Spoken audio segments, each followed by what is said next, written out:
Well, it's finally starting to cool down. By tomorrow, it'll actually start to feel like fall. But these past few days, with the unseasonable extreme heat alerts, many have been suffering inside of high-rise residential buildings. And that's because some landlords already switched their systems to heating. And that's because some city bylaws that say that buildings have to provide heating as of September 15th. Now, one Mississauga city councillor is asking for that date to be changed to October 1st, and she also wants to see the province deem cooling an essential service just like it does for heating.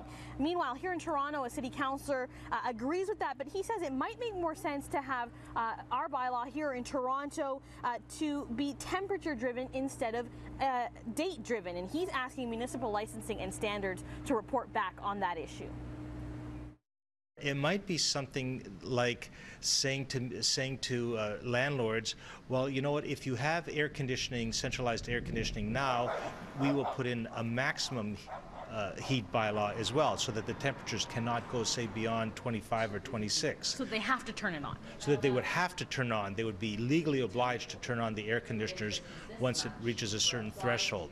Now, you're going to ask me then what happens to the apartments that don't have centralized air conditioning and they can't just flick a switch or call a technician and do it in very short order. Well, in those cases, we might say we'll give them a 10-year timeline, basically to provide every individual unit with the appropriate air conditioning. Now, one of the things we've heard from landlords during this heat wave is that switching back to 8C once a building has moved over to heating isn't a simple task. And we spoke with an HVAC specialist who says that while some higher end buildings and condos have heat pump systems that do allow property managers to easily switch between hot and cold, most buildings use fan coil systems because it's just more cost effective, and that only allows one or the other system to operate at a time, and switching over is a process. Now, it's not the matter of just turning on a switch or turning off a switch. It's days. The reason why it's days is you can't put hot water through a chiller. You'll damage the chiller. You could blow the freon that's in there, you blow it through the rupture disc and lose the entire charge. That's tens of thousands of dollars. So they have to cool the water down, in other words, let it get down to an ambient temperature, and then put it through the chiller. Do the changeover and put it through the chiller. But you can't just turn it off and tomorrow morning turn it back on.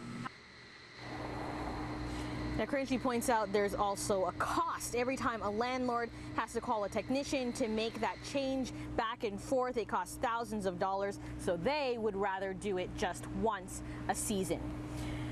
Now, Carinci believes that the solution is to actually push that date further than the Mississauga councillor is proposing. He believes it should be October 15th, and he says that's because it's easier to bundle up if it's too cold and the heat isn't on than to try to cool down your apartment when it's too hot and you don't have air conditioning. But he says he doubts landlords would be happy with that decision because it's more expensive for them thanks to hydro costs.